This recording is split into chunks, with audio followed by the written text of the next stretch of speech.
ನಮ್ಮೆಲ್ಲರಿಗೂ ಕೂಡ ಗೊತ್ತಿರೋ ಹಾಗೆ ನಮ್ಮ ಸರ್ಕಾರ ನಾಟಿ ಕೋಳಿ ಊಟದಲ್ಲಿ ಬಹಳ ಬ್ಯುಸಿ ಆಗಿದೆ, ಉಪಹಾರದಲ್ಲಿ ಬಹಳ ಬ್ಯುಸಿ ಆಗಿದೆ.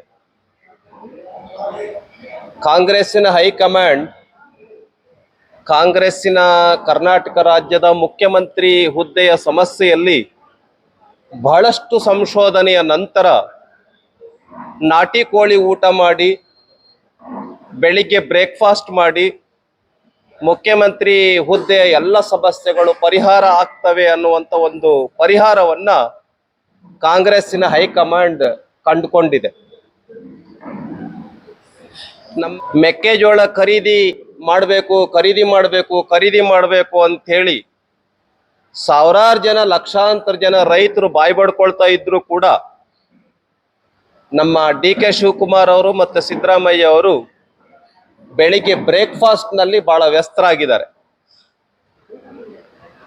ಲಕ್ಷಾಂತರ ಟನ್ ಹೆಸರನ್ನ ಬೆಳೆದಿದ್ದಾರೆ, ಉದ್ದು ಬೆಳೆದಿದ್ದಾರೆ, ಲಕ್ಷಾಂತರ ಟನ್ ಕಾಟನ್ ಹತ್ತಿಯನ್ನ ಬೆಳೆದಿದ್ದಾರೆ. ಅದ್ಯಾವುದೇ ಖರೀದಿ ಕೇಂದ್ರನ ಸರ್ಕಾರ ಓಪನ್ ಮಾಡಿಲ್ಲ. ಒಂದ್ ರೀತಿ ರಾಜ್ಯ ಸರ್ಕಾರ ಹೆಂಗಪ್ಪ ಆಗಿದೆ ಅಂತ ಹೇಳಿದ್ರೆ, ಈ ಖಾಸಗಿ ವ್ಯಾಪಾರಸ್ಥರ ಏಜೆಂಟ್ ಆಗಿ ಈ ಸರ್ಕಾರ ಕೆಲಸ ಮಾಡ್ತಿದ್ಯಾ ಅನ್ನುವಂತ ಒಂದು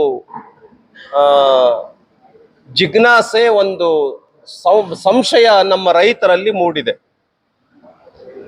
ಅದಕ್ಕೆ ಭಾರತೀಯ ಜನತಾ ಪಾರ್ಟಿ ಕಳೆದ ಒಂದು 15 ದಿವಸದಿಂದ ರಾಜ್ಯಾದ್ಯಂತ ಹೋರಾಟವನ್ನು ಮಾಡ್ತಾ ಇದ್ದೀವಿ. ಈಗ ಇದೇ 8ನೇ ತಾರೀಕು ಚಳಿಗಾಲದ ಅಧಿವೇಶನ ಬೆಳಗಾಂನಲ್ಲಿ ಪ್ರಾರಂಭ ಆಗ್ತಾ ಇದೆ. ನಾಳೆ 4ನೇ ತಾರೀಕು, ಇನ್ನು 4 ದಿವಸ ಇದೆ. ಆದ್ರಿಂದ ಇವತ್ತು ನಮ್ಮ ಬೆಳಗಾಮಿನ ನಮ್ಮ ಬಿಜೆಪಿಯ ಎಲ್ಲ ಶಾಸಕರು, ಚಿಕ್ಕೋಡಿಯ ಜಿಲ್ಲೆಯ ನಮ್ಮೆಲ್ಲ ಶಾಸಕರು ಮತ್ತು ಮಾಜಿ ಶಾಸಕರು, ನಮ್ಮ ಜಿಲ್ಲಾಧ್ಯಕ್ಷರು ಮತ್ತೆ ಪದಾಧಿಕಾರಿಗಳು, ಸ್ಪರ್ಧೆ ಮಾಡಿರ್ತಕ್ಕಂಥ ನಮ್ಮೆಲ್ಲ ಅಭ್ಯರ್ಥಿಗಳು ಸೇರ್ಬಿಟ್ಟು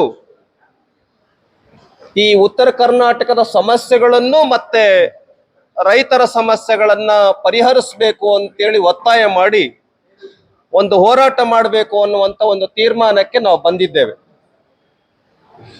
ಆದ್ರಿಂದ ಬೆಳಗಾಂನಲ್ಲಿ ಏನು 8ನೇ ತಾರೀಕು ಅಧಿವೇಶನ ಪ್ರಾರಂಭ ಆಗುತ್ತೆ, ಆ ಒಂದು ಹೋರಾಟ ಹೇಗಿರುತ್ತೆ, ನಾವು ಎಷ್ಟನೇ ತಾರೀಕು ಹೋರಾಟ ಮಾಡ್ತೀವಿ, ಈ ತೀರ್ಮಾನವನ್ನು ನಾವು ಈ ಒಂದು ಕೋರ್ ಕಮಿಟಿ ಸಭೆಯಲ್ಲಿ ತೀರ್ಮಾನ ಮಾಡಿದ್ದೇವೆ.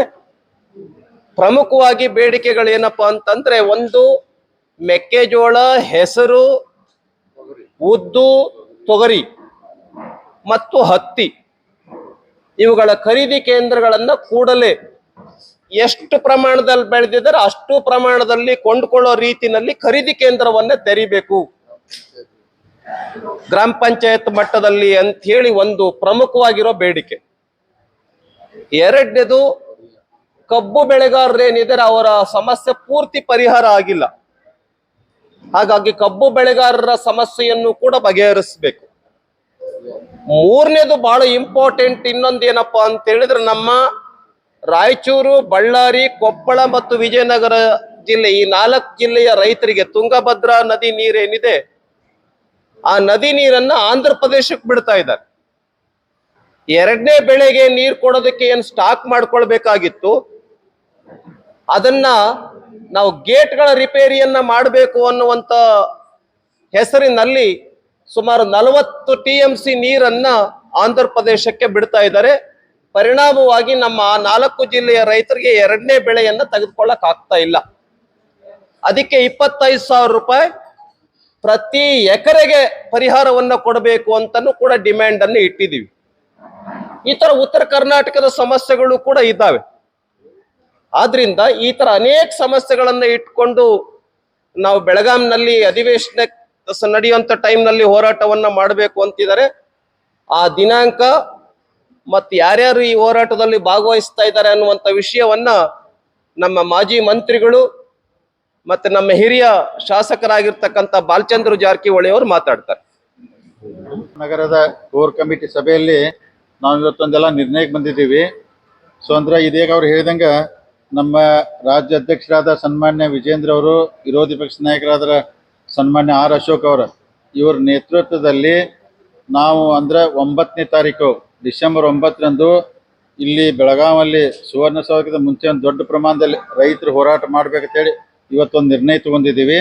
ಸೊ ಅಂದ್ರೆ ಆ ಹೋರಾಟಕ್ಕೆ ಇಡೀ ಬೆಳಗಾವಿ ಜಿಲ್ಲೆ ರೈತರು, ನಮ್ಮ ಭಾರತೀಯ ಜನತಾ ಪಾರ್ಟಿ ಕಾರ್ಯಕರ್ತರು ಬರ್ತಾರೆ ಮತ್ತು ಇಡೀ ರಾಜ್ಯದಿಂದ ನಮ್ಮ ಎಸ್ ಪಾಟೀಲ್ ನಡಳ್ಳಿ ಅವರು ಅಂದ್ರೆ ಅವ್ರ ಮುಖಾಂತರ ಹೊರಗಿಂದ ರೈತರೆಲ್ಲ ಸುಮಾರು ಒಂದು 20,000 ಜನ ರೈತರನ್ನ ಸೇರಿಸಿ ಹೋರಾಟ ಮಾಡ್ಬೇಕಂತೇಳಿ ನಾವು ಇವತ್ತೊಂದು ನಿರ್ಣಯ ಮಾಡಿದ್ದೀವಿ.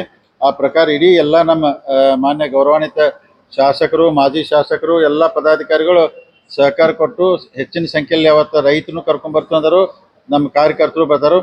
ದೊಡ್ಡ ಪ್ರಮಾಣದಲ್ಲಿ ಹೋರಾಟ ಮಾಡಿ ಅಂದ್ರೆ ನಾವೆಲ್ಲ ರೈತರಿಗಂತ ಹೇಳ್ದಂಗ ಸಾಕಷ್ಟು ತಾವೆಲ್ಲ ನೋಡ್ತಾ ಇದ್ರಿ, ಸರ್ಕಾರ ತಮ್ಮಂದ್ರೆ ಕುರ್ಚಿ ಉಳಿಸ್ಕೊಳ್ಳಲ್ಲಿ ತಮ್ಮ ಟೈಮ್ ತೆಗಿತಾ ಇದಾರೆ. ಅಂದ್ರೆ ರೈತರ ಬಗ್ಗೆ ಇನ್ನೂ ಯಾವುದೋ ಅಂದ್ರೆ ಇದ್ರ ಕಡೆ ಗಮನ ಕೊಡ್ತಾ ಇಲ್ಲ. ಅದಕ್ಕೆ ಇದೊಂದು ದೊಡ್ಡ ಪ್ರಮಾಣ ಹೋರಾಟ ಮಾಡಿ ಸೊ ರೈತರಿಗೆ ಮತ್ತು ಸಾರ್ವಜನಿಕ ಏನು ಸಾಧ್ಯ ಆದಷ್ಟು ಅವಕಾಶ ಕೊಡೋಕ್ಕಾಗ್ತೈತಿ, ಆ ಅವಕಾಶದ ಮುಖಾಂತರ ಹೋರಾಟ ಮಾಡ್ತೀವಿ. ಇದ್ರ ಜೊತೆಗೆ ಇನ್ನೊಂದು ಹಿಂದಿನ ಮುಖ್ಯಮಂತ್ರಿ ಸನ್ಮಾನ್ಯ ಬಸವರಾಜ ಬೊಮ್ಮೆಯವರು ಇದ್ದಾಗ ಸುಮಾರು ಇಲ್ಲೇ ಒಂದು ಕ್ಯಾಬಿನೆಟ್ ಮಾಡಿ 5,000 ಕೋಟಿ ನೀರಾವರಿ ಯೋಜನೆ ಪ್ರಾರಂಭ ಮಾಡಿದ್ರು. ಅವರು ಅನುಮೋದನೆ ಕೊಟ್ಟಿದ್ರು. ಅದ್ರೊಳಗೆ ನಮ್ಮ ಕ್ಷೇತ್ರ ಇತ್ತು, ಚಿಕ್ಕೋಡಿ ಇತ್ತು, ಕಿತ್ತೂರು ಇತ್ತು. ಇನ್ನೂ ಆ ಕೆಲಸಗಳ ಪ್ರಗತಿಯಾಗಿ ಅಂದ್ರೆ ಸ್ಪೀಡಾಗಿ ಆಗ್ತಾ ಇಲ್ಲ, ಅದಕ್ಕೆ ಅನುದಾನ ಬರ್ತಾಯಿಲ್ಲ. ಇಂಥ ಅನೇಕ ವಿಚಾರ ಇಟ್ಕೊಂಡು ಇದ್ರ ಜೊತೆಗೆ ಇಡೀ ರಾಜ್ಯದಲ್ಲಿ ಅಂದ್ರೆ ನಮ್ಮ ಹಾಲಿಗೆ ಪ್ರೋತ್ಸಾಹಧನ ಬರ್ತೈತೆ 5 ರೂಪಾಯಿ, ಅದು ಸುಮಾರು ಒಂದು 600 ಕೋಟಿ ಇನ್ನೂ ರೈತರಿಗೆ ದುಡ್ಡು ಕೊಡಬೇಕಾದ್ರೆ. ಇಂಥ ಬಹಳ ಅನೇಕ ವಿಚಾರ ಇಟ್ಕೊಂಡು ನಾವು ರೈತರ ಪರವಾಗಿ ನಮ್ಮ ರಾಜ್ಯ ಅಧ್ಯಕ್ಷ ಸನ್ಮಾನ್ಯ ವಿಜೇಂದ್ರ ಅವರು, ಆರ್ ಅಶೋಕ್ ಅವ್ರ ನೇತೃತ್ವ ಇಡೀ ಎಲ್ಲ ನಮ್ಮ ಭಾರತೀಯ ಜನತಾ ಪಾರ್ಟಿ ಶಾಸಕರು, ಬೆಳಗಾವಿ ಜಿಲ್ಲೆ ಎಲ್ಲ ಪ್ರಮುಖರ ಮುಖಂಡರೆಲ್ಲ ಸೇರಿ ದೊಡ್ಡ ಪ್ರಮಾಣದಲ್ಲಿ ಹೋರಾಟ ಮಾಡಿ ಅಂದ್ರೆ ಸರ್ಕಾರ ಅಂದ್ರೆ ಗಮನಕ್ಕೆ ತಂದು ರೈತರಿಗೆ ಎಷ್ಟು ಸಾಧ್ಯ ಆಗ್ತದೆ ಪರಿಹಾರ ಕೊಡೋಕೆ ಪ್ರಾಮಾಣಿಕ ಪ್ರಯತ್ನ ಹೋರಾಟ ಮುಖಾಂತರ ಮಾಡ್ತೀವಿ ಅಂತೇಳಿ ಇವತ್ತೆಲ್ಲ ನಿರ್ಣಯ ಮಾಡಿದ್ರೆ. ಇನ್ನು ಮುಂದಿನ ವಿಚಾರನ ಮಾನ್ಯ ರಾಜು ಅವ್ರು ಮಾತಾಡ್ತಾರೆ. ಈಗಂದ್ರೆ ಸಮಾವೇಶ ಅಂತಲ್ಲ ರೀ, ನಾವು 3 ಪ್ಲೇಸ್ ಫಿಕ್ಸ್ ಮಾಡ್ಕೊಂಡು ಈಗ ಅಂದ್ರೆ ಪೊಲೀಸರು ಎಲ್ಲಿದ ಪರ್ಮಿಷನ್ ನಮ್ಗೆ ಕೊಡ್ತಾರೋ, ಯಾಕಂದ್ರೆ ನ್ಯಾಷನಲ್ ಹೈವೇ ಮೇಲೆ ಹೋಗ್ಬೇಡ ಅಂತ ಪೊಲೀಸರು ಹೇಳ್ತಾ ಇದಾರೆ. 3 ಜಾಗ ಪ್ಲೇಸ್ ಫಿಕ್ಸ್ ಮಾಡ್ಕೊಂಡು ಅಲ್ಲಿ ಪರ್ಮಿಷನ್ ಕೇಳ್ತಾರೆ. ಎಲ್ಲಿದ ಒಂದ್ ಕಡೆ ಕೊಡ್ತಾರಲ್ಲ ನಿಮಗೆ 2 ದಿನ ಮುಂಚೆನೆ ಹೇಳ್ತೀವಿ, ಹೋರಾಟ ದೊಡ್ಡ ಪ್ರಮಾಣದಲ್ಲಿ ಮಾಡ್ತೀವ್ರಿ.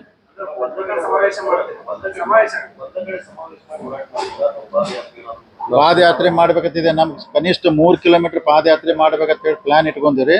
ಸೊ ಪೊಲೀಸರು ನಾವು ಪರ್ಮಿಷನ್ ಇವತ್ತು ನಮ್ಮ ಜಿಲ್ಲಾ ಅಧ್ಯಕ್ಷರು, ನಮ್ಮ ಜಿಲ್ಲೆ ವಕೀಲರೆಲ್ಲ ಮಾತಾಡಿ ಪರ್ಮಿಷನ್ ಕೇಳ್ತೀವಿ. ಯಾವ ತರ ಪರ್ಮಿಷನ್ ಅಂದ್ರೆ ನಾವು ಅಂದ್ರೆ ಲಾ ಅಂಡ್ ಆರ್ಡರ್ಗೂ ಪ್ರಾಬ್ಲಮ್ ಆಗಿರ್ಬೋದು, ಆ ದೃಷ್ಟಿಯಿಂದ ನಾವು ಹೋರಾಟ ಅಂದ್ರೆ 3 ಕಿಲೋಮೀಟರ್ ಮಾಡ್ಬೇಕಂತ ಮಾಡಿದ್ರು.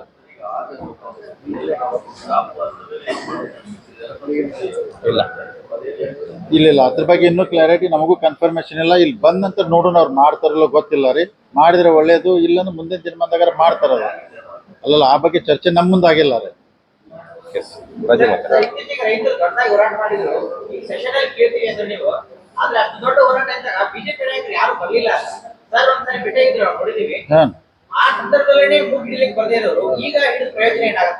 ಈಗ ನೋಡಿ ದೊಡ್ಡ ಹೋರಾಟ ಆದಾಗ ನಮ್ಮ ರಾಜ್ಯ ಅಧ್ಯಕ್ಷರು ಸನ್ಮಾನ್ಯ ವಿಜೇಂದ್ರ ಅವರು ಆ ಹೋರಾಟದಾಗ ಹೋಗಿ ಭಾಗವಹಿಸಿ ಅವ್ರ ಜೊತೆಗೆ ಒಂದಿನ ಅಲ್ಲೇ ಎದ್ದು ಅವ್ರು ಸಾಕಷ್ಟು ಅದ್ರ ಸ್ಪಂದಿಸಿದಾರ. ಅವ್ರೆ ಯಾಕಂದ್ರೆ ಹೋಗಿದಾರ ಅವ್ರು, ಯಾಕಂದ್ರೆ ರಾಜ್ಯ ಅಧ್ಯಕ್ಷರು ಹೋಗಿಸಿ ಎಲ್ಲ ಸ್ಪಂದಿಸಿದಾರು. ಆ ಪ್ರಕಾರ ಸರ್ಕಾರ ಮ್ಯಾಗ ಒತ್ತಾಯ ಹಾಕಿದಾರು. ನಾವು ಭಾರತೀಯ ಹೋಗಿಲ್ಲ ಅಂತಲ್ಲ, ನಮ್ಮ ವಿಜೇಂದ್ರ 2 ದಿವಸ ಅಲ್ಲೇ ಇದ್ರು. ಅವ್ರ ಹುಟ್ಟಹಬ್ಬನ ಅಲ್ಲೇ ಆಚರಣೆ ಮಾಡ್ಕೊಂಡಾರಲ್ಲ. ಅದು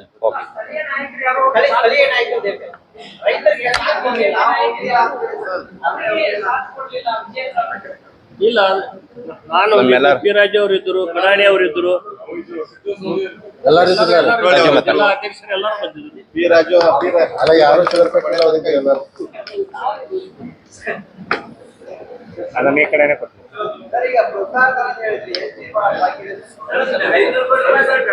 ಡೈರಿ ಹಾಲಿಂದ 620 ಕೋಟಿ 620 ಕೋಟಿ